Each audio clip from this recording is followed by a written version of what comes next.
Before this body appeared, I was here. When this body goes, I remains here. The intellectual, story-making, word identity, language-based mind says, okay, I know what the speaker's speaking about. He's a ghost. He'll remain here as a ghost. He was a ghost before. He's moved into a body. And then he'll be a ghost again. What an interesting topic for a book. Must write a book about this ghost thing. What does it mean, you see? I is a thought. We're not looking at me, the person. Look, please. This I is not associated with me, this body. It's not associated with a human being. It is the stable, phallic, we could call it a penis, that cascades invisibly through what we call space. And everything that we see, perceive, understand, exist, experience, know, establish, discover, is contained within this I, this phallic, invisible tower, which holds infinite possibilities. Okay, so this tower is a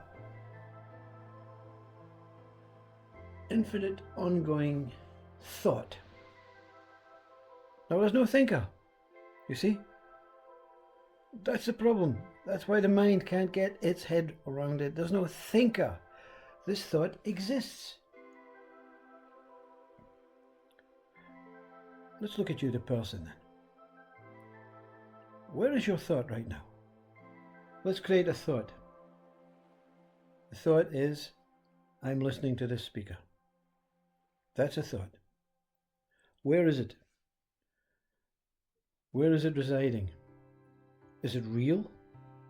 Does it have form? Does it have legs and is running about looking for a thinker? The thought cannot be understood while there is a thinker, or that what the thought gives. A dualistic way, because the thinker cannot think about itself without seeing a result of itself. So I, the thinker, sees my body, and when I'm not, I can also think about my body. But there's a three-way situation. I and my body come together through this thought.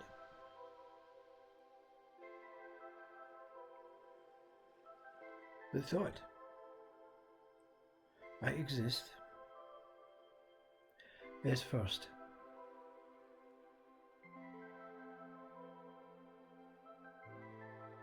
Consciousness enshrouds this tower. Consciousness not separate from that what the tower consists of, so it shines its own light within and out with this tower, like that vaginal moving. So the tower of death, the tower of infinite possibilities, the tower of that thought of I cannot exist until it brings itself to life as a thought through the introduction of its own light, consciousness, livingness. So a sexual act brings life to the thought. Two adults sitting in a bar. Yeah, we've been One of them, the male, says to the female, "We've been going out for many years now, and although we're not going to get married, what about I was thinking, I was thinking, I was thinking, I was thinking, what about starting a family?" That baby is a thought. Through the sexual act of the thought, provided by a temporary subsequent thought as a thinker or two thinkers together, coming together, a dualistic act to create one.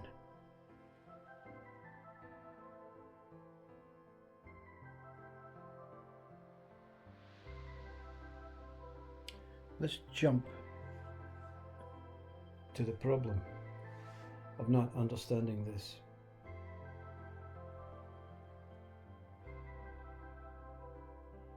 We, when our mind is evolving, whether it's through a choice or whether it's through a forceful action from parents, friends, teachers, governments, television screen, whatever, when it's evolving, it wants to solidify, it wants to be accurate, it wants to have that perfect thought. So language, if I have the perfect language, which is a thought, thoughts are born from words, words are born from thoughts, whatever, doesn't matter. So if I have this perfect language, I will have the perfect thought. And then my life will be perfect. So there's something you have to do as the thinker to make your life perfect, meaning you're not happy with the life at that moment.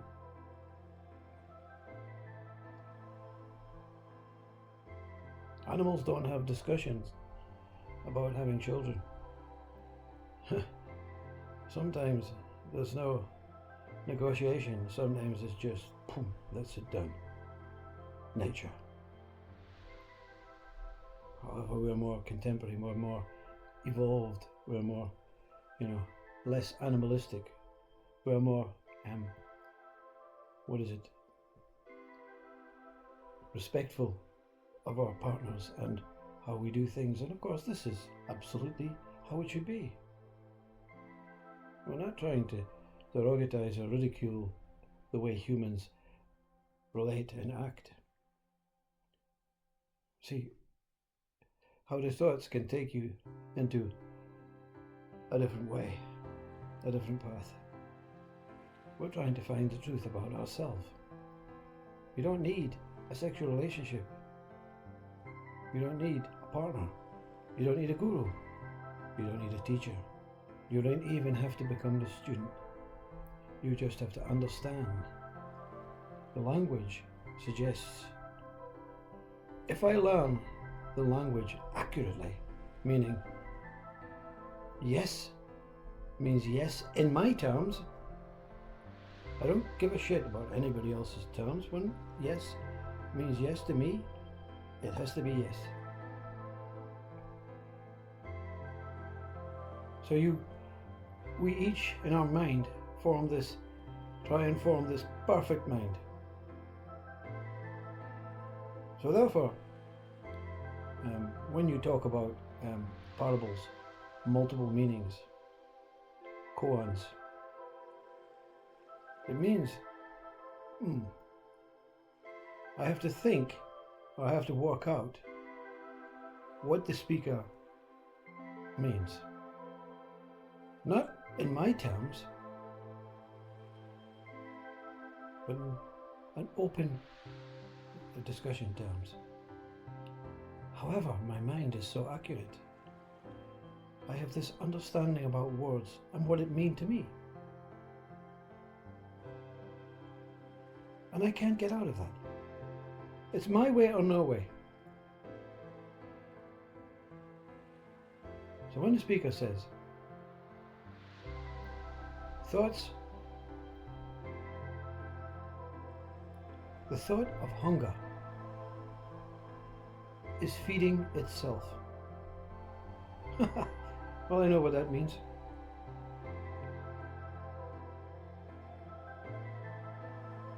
It means I'm hungry and I need to be fed. There was no mention of I or something that was hungry. The thought of hunger is feeding itself. Try again. Okay, this time I'm going to look at the words and not take it personal and not attach it to anything that the speaker says is not involved in this statement, this thought. The thought of hunger is feeding itself. I got it now. The thought hunger is eating itself.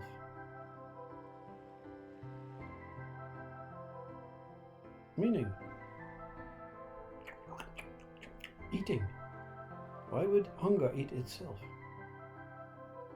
Yeah, I don't know. Okay, the thought of hunger is feeding itself.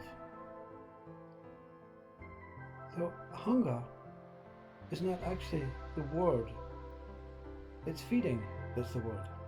The thought of hunger is feeding itself. It's associated, that's what it is. The thought of hunger is about feeding. So the thought of hunger arises in space. That's all that exists. The thought of hunger. What does hunger have to do? What does this thought have to do?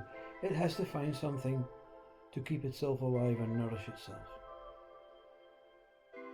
So therefore it creates something that it can nourish itself with. We do it every day. We make food. We produce factories that produce food. Why? Because we have to be fed. So is it us, the body, that has to be fed? Or is it the thought hunger that has to be fed? So the thought hunger is associated with the stomach and the food and the nutrition and then the blood and then the organs, and then everything starts working in a very sequential way.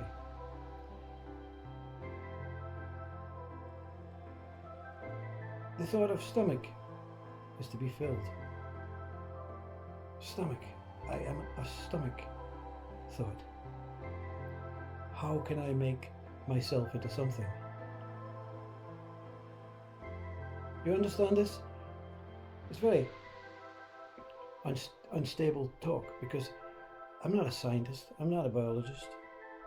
I'm looking at the thought. I'm not looking at me, the hungry one. Food. I'm looking at the simple statement.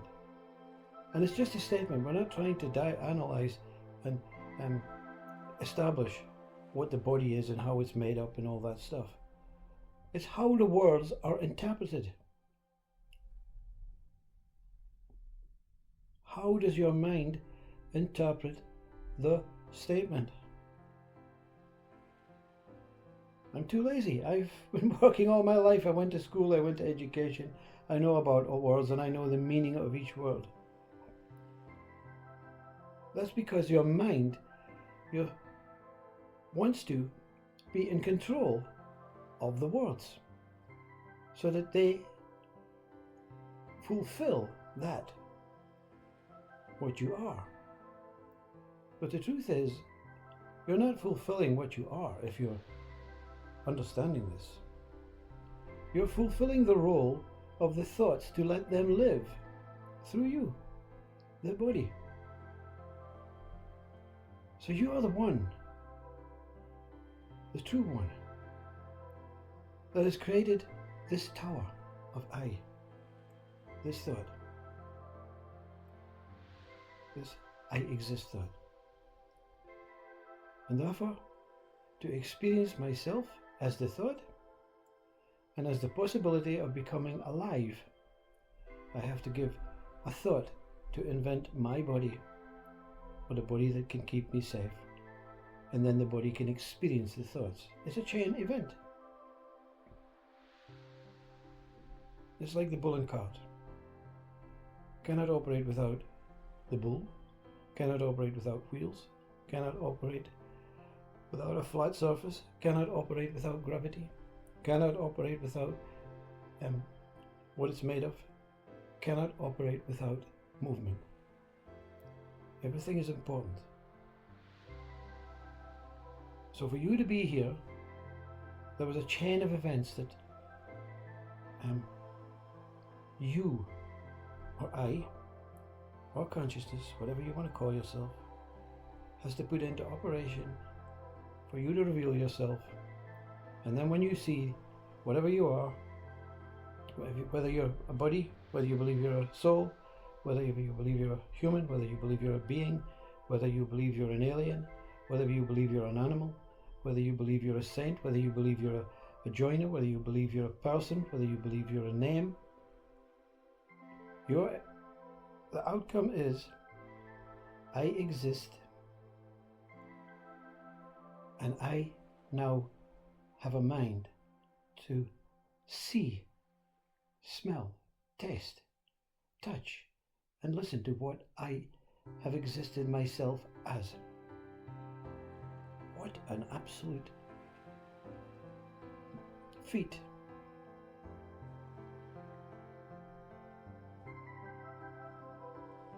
You're not going to get an Oscar or one of these awards, an MBE or an OBE, for saying out loud, I am primarily a thought that gave birth to myself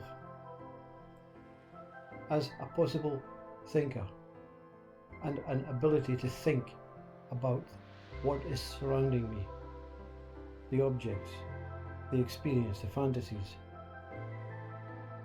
the relationships.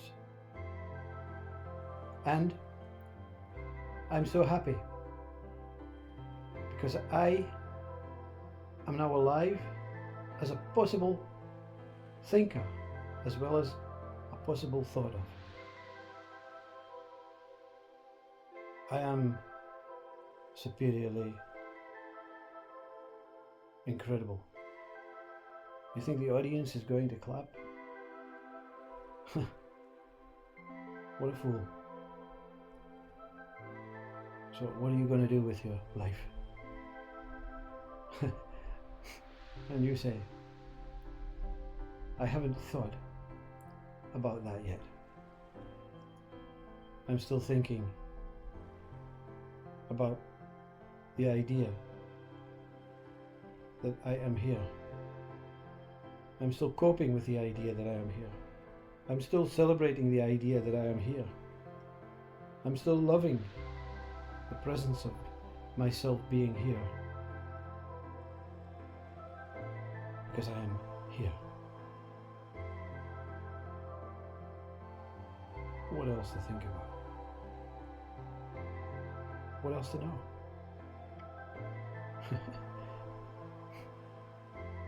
But you can open up the tower of I, that spearing, phallic, mirror-like